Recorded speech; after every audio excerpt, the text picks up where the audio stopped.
दाद एक तरह की स्किन की समस्या होती है। ये बहुत ही संक्रामक होती है, मतलब यह एक व्यक्ति से दूसरे व्यक्ति में फैल सकती है।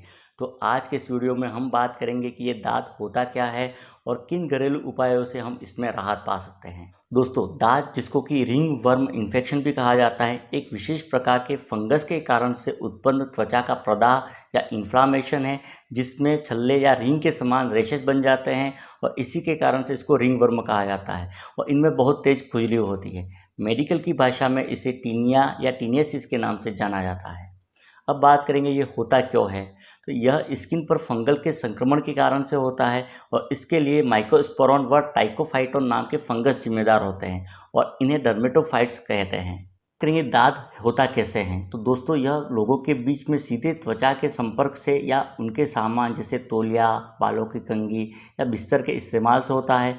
इसके अलावा यदि पालतू जानवर जैसे कुत्ता, बिल्ली, उनको दाद हो सकता है और उनसे संपर्क में आने पर भी ये हो सकता है। इसके अलावा संक्रमित मिट्टी जो है उसके संपर्क में आने पर भी हो सकता है। अब बात करेंगे किसको होने की संभावना ज़्यादा रहती है। दोस्तों, यदि किसी व्यक्ति को पहले से फंगल का कोई इन्फेक्शन है तो उनको होने की संभावना ज़्यादा रहती है। छोटे बच्चे हैं या काफ़ी वृद्ध लोग जो है उनको भी ये ज़्यादा होता है। डायबिटीज़ के रोगी में भी इसके होने की संभावना अधिक होती है। इसके अलावा ऐसे व्यक्ति जो कीमोथेरेपी या स्टेरॉयड ले रहे हैं तो उनमें रोग प्रतिरोधक क्षमता, इम्यूनिटी, वो कम हो जाती है और इस कारण से उनको भी ये हो सकता है। अब दोस्तों, बात करेंगे दाद या रिंग वर्म जो है उसके लक्षण क्या है या इसकी पहचान कैसे करें। तो दाद जो होता है वो अलग अलग होता है शरीर के अंदर। जैसे सिर का दाद जो है, जिसको टीनिया कैपिटिस कहा जाता है, इसमें सिर की त्वचा जो है उस पर दर्दनाक पेच बन जाते हैं, सिर में बहुत तेज खुजली होती है, बाल जो है वो झड़ जाते हैं या बाल गिर जाते हैं और जो दाने बने उसमें से पस निकलने लगता है। इसके अलावा डेंड्रफ जो है या सिबोरिया जिसको कहते हैं, उसकी समस्या भी हो सकती है। दूसरा होता है शरीर के दांत, जिसको टीनिया कॉर्पोरिस कहा जाता है। यह शरीर के किसी भी भाग में हो सकते हैं। इसमें त्वचा के ऊपर रिंग के समान रशेस या लाल चकत्ते बन जाते हैं। इन चकत्तों पर छोटी छोटी फुंसियाँ होती है जिनमें बाद में पस भर जाता है। इनको छूने पर ये उभरे हुए महसूस होते हैं। धीरे धीरे ये छल्ले जो है उनका आकार बढ़ता जाता है, वो छल्ले आपस में मिल जाते हैं। छल्लों के आसपास की त्वचा जो है वो लाल हो जाती है। छल्लों में तेज खुजली व जलन भी हो सकती है। इसका अलावा एक होता है नाखूनों में संक्रमण। नाखूनों में सफ़ेद जमा हो जाता है। नाखून जो है वो भंगुर हो जाते हैं और ये चटक कर गिर सकते हैं। नाखूनों के आसपास की त्वचा में दर्द या जलन हो सकती है। एक पैरों में दाद होता है, जिसको एथलीट फुट के नाम से भी जाना जाता है। ये ज़्यादातर पैर के पंजों के बीच में जो जगह होती है वहाँ होता है। वहाँ पर खुजली वाले सूखे लाल रंग के चकत्ते बन जाते हैं। वहाँ पर पपड़ी जो है वो बन जाती है। उन चकत्तों से रिसाव होता है और त्वचा जो है वो सूज जाती है। इसके अलावा दोस्तों, एक ग्रोइंग रिंग वर्म होता है, जिसको जॉक इच के नाम से जाना जाता है। ये ग्रोइंग एरिया जो होता है वहाँ होता है। इसमें लाल भूरे फोड़े बन जाते हैं जिनमें बहुत तेज दर्द और खुजली होती है। अब दोस्तों, हम बात करेंगे दाद जो है उसका इलाज क्या है। तो दाद से संक्रमित व्यक्ति जो है वो त्वचा को रोज़ धोना चाहिए और धोने के बाद उसको अच्छे से सुखाना है। सुखाने के बाद कोई अच्छी सी एंटी फंगल क्रीम जो है वो लगानी है।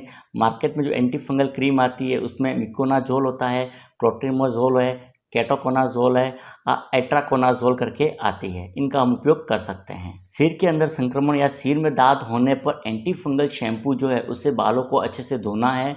शैम्पू जो है वो सेलेनियम सल्फाइड युक्त होना चाहिए। दोस्तों, यदि इन दवाइयों से संक्रमण नहीं मिट रहा है और बढ़ रहा है तो उस परिस्थिति में मुंह से एंटी फंगल दवाइयाँ जो है वो लेने की आवश्यकता होती है। कुछ एंटी फंगल दवाइयाँ जो होती है वो विशेष परिस्थितियों में लेने का मना होता है, जैसे बच्चों में या प्रेगनेंसी के अंदर। तो एंटी फंगल दवाइयाँ जो है वो डॉक्टर को दिखाकर ही लेना अच्छा रहता है। दोस्तों, हम बात करेंगे किन घरेलू उपायों से हम दाद जो है उसमें आराम पा सकते हैं। तो दोस्तों, दाद के लिए घर में मौजूद कुछ चीज़ें जैसे लहसुन। लहसुन जो है उसमें अजवाइन नामक तत्व होता है जो एंटी फंगल का काम करता है। ये दर्द में तो राहत दिलाता ही है, साथ ही साथ फंगस को भी मारता है। लहसुन जो है उसका पेस्ट बना लेना है और उसके अंदर कुछ बूंदे नारियल तेल की डालनी है। फिर उस पेस्ट को दाद जो है उस पर लगाकर 2 घंटे के लिए छोड़ देना है। 2 घंटे बाद उसको साफ पानी से धो लेना है। यदि इसे लगाने से दर्द या चुभन होती है तो उसको तुरंत ही हटा देना है। दूसरा दोस्तों, एलोवेरा। एलोवेरा के अंदर एंटी फंगल तो गुण पाए जाते हैं, साथ ही साथ ये त्वचा की जलन को भी कम करता है। एलोवेरा के जेल को हमें निकालना है और उसको दांत के ऊपर सीधा लगा देना है। इसको दिन में 3 से 4 बार लगा सकते हैं। अगला दोस्तों नारियल तेल होता है। नारियल तेल जो है वो खुजली में तो राहत दिलाता ही है, साथ ही साथ त्वचा को भी नम बनाता है। तो दांत के ऊपर सीधा नारियल तेल लगा सकते हैं, इसमें भी थोड़ा राहत मिल सकता है। एक दोस्तों नीम की पत्तियों को पानी में उबालना है और उबालने के बाद उसके पानी को निकालना है। उस पानी को नहाने के पानी के अंदर मिला देना है और फिर उससे नहाना है। नीम का पानी जो है वो भी स्किन की कई समस्याओं में प्रभावी होता है, दांत में भी राहत दिला सकता है। गेंदे का फूल जो है उसको अच्छी तरह से पीस लेना है, पीस कर उसका पेस्ट बना लेना है और पेस्ट बनाने के बाद इसको दांत पर लगा देना है। लगाकर 3 से 4 घंटों के लिए छोड़ देना है, फिर ठंडे पानी से धो लेना है। दिन में 2 बार ये गेंदे का फूल का पेस्ट हम लगा सकते हैं, ये भी दांत में राहत देता है। ये दोस्तों हल्दी के अंदर एंटीबैक्टीरियल एंटी फंगल गुण होते हैं। हल्दी को दांत के ऊपर पेस्ट बनाकर लगा देना है और लगाकर उसको सूखने देना है। लेप सूखने के बाद एक और हल्दी का लेप जो है वो उस पर लगा देना है और कुछ घंटों के बाद उसको पानी से धो लेना है। इससे भी दांत में आपको राहत मिल सकता है। अब दोस्तों हम बात करें दांत से आप बचाव कैसे कर सकते हैं या इसको फैलने से कैसे रोक सकते हैं। तो व्यक्तिगत चीज़ें जो है जैसे कंघे हैं, कपड़े हैं, तौलिया है, बिस्तर है, उन चीज़ों को साझा नहीं करना है। चादरें, तकियों के कवर को गर्म पानी में धोकर तेज धूप में सुखाना है। एक संक्रमित व्यक्ति जो है उसकी चादर और उसके कपड़े जो है उसको मिक्स नहीं करना है, उसको अलग से धोना है।